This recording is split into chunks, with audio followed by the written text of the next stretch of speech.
17-year-old Holden Caulfield, who is in a sanatorium, recalls that crazy story that happened last Christmas, after which he almost gave up, was ill for a long time, and now he is undergoing treatment and hopes to return home soon.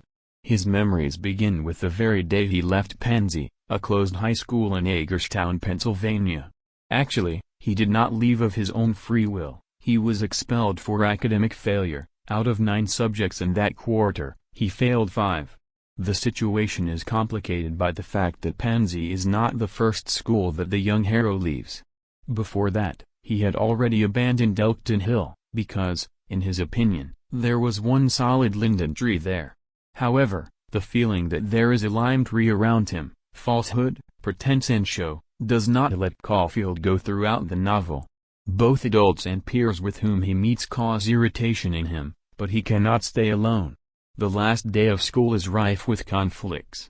He returns to Pansy from New York, where he went as the captain of the fencing team for a match that did not take place because of his fault. He forgot sports equipment in the subway car. Stradlater's roommate asks him to write an essay for him, to describe a house or a room, but Caulfield, who likes to do everything his own way, tells about the baseball glove of his late brother Allie, who filled it with poems and read them during matches. Stradlater, after reading the text, takes offense at the author who deviated from the topic, stating that he planted a pig for him, but Caulfield, upset that Stradlater went on a date with a girl who liked him himself, does not remain in debt.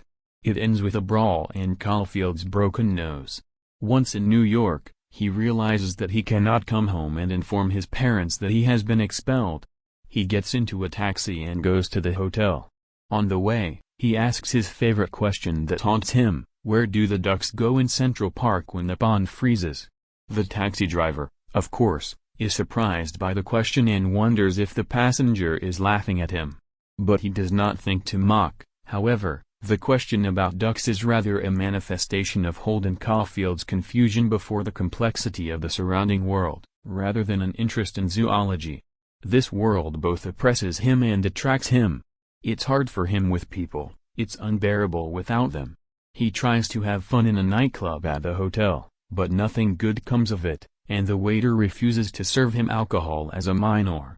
He goes to a night bar in Greenwich Village, where his older brother D.B., a talented writer who was tempted by large screenwriting fees in Hollywood, liked to visit. On the way, he asks a question about ducks to another taxi driver, again without getting a clear answer. In a bar, he meets a friend of D.B. with some sailor. This girl arouses such dislike in him that he leaves the bar as soon as possible and goes on foot to the hotel. The hotel elevator operator asks if he wants a girl $5 for a while, $15 for the night. Holden makes an agreement for a while, but when the girl appears in his room, she does not find the strength to part with her innocence. He wants to chat with her, but she came to work, and since the client is not ready to match, he demands $10 from him. He reminds me that the agreement was about the $5. She leaves and soon returns with the elevator operator. Another skirmish ends with another defeat of the hero. The next morning, he arranges a meeting with Sally Hayes, leaves the inhospitable hotel, puts his suitcases in the luggage room and begins a homeless life. Wearing a red hunting hat backwards, bought in New York on that ill-fated day when he forgot his fencing equipment in the subway, Holden Caulfield loiters through the cold streets of a big city. Going to the theater with Sally does not bring him joy. The play seems stupid, the audience admiring the famous actors of the Lanthy is nightmarish. The companion also annoys him more and more. Soon, as expected, a quarrel happens. After the performance, Holden and Sally go ice skating, and then, in a bar, the hero gives free rein to the feelings that overwhelmed his tortured soul. Explaining his dislike for everything that surrounds him: I hate it. God, how I hate all this. And not only school, I hate everything. I hate taxis, buses where the conductor yells at you to get out through the back platform. I hate getting acquainted with breakers who call Lance angels. I hate riding in elevators when I just want to go outside. I hate trying on suits at Brooks. He is rather annoyed that Sally does not share his negative attitude to what he disliked so much, and most importantly, to school. when he offers her to take a car and go for a couple of weeks to go to new places, and she refuses, judiciously reminding that we are, in fact, still children. The irreparable happens. Holden utters insulting words, and Sally leaves in tears. A new meeting means new disappointments.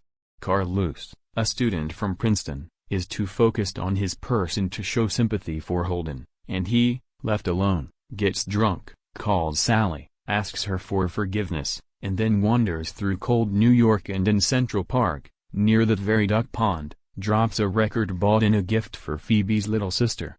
When he finally gets home, and to his relief, he finds that his parents have gone to visit, he hands Phoebe only the pieces.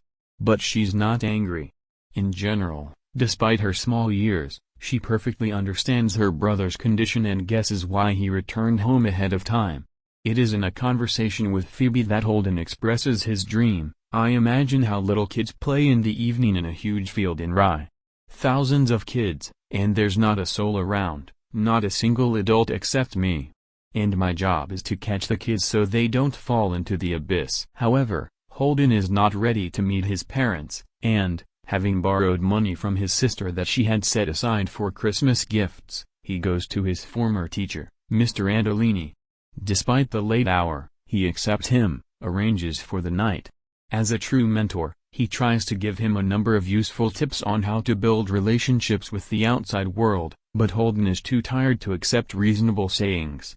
Then suddenly he wakes up in the middle of the night and finds a teacher at his bed stroking his forehead. Suspecting Mr. Andolini of bad intentions, Holden leaves his house and spends the night at the central station. However, he soon realizes that he misinterpreted the teacher's behavior, made a fool of himself, and this further increases his longing. Thinking about how to live on, Holden decides to go somewhere to the west and there, in accordance with the long-standing American tradition, try to start all over again. He sends Phoebe a note informing her of his intention to leave, and asks her to come to the agreed place, as he wants to return the money borrowed from her. But the sister appears with a suitcase and declares that she is going west with her brother. Willingly or unwittingly, little Phoebe plays him in front of Holden. She declares that she will not go to school anymore, and in general, she is tired of this life. Holden, on the contrary, has to involuntarily take the point of view of common sense, forgetting for a while about his old denial. He shows prudence and responsibility and convinces his sister to abandon her intention, assuring her that he will not go anywhere himself.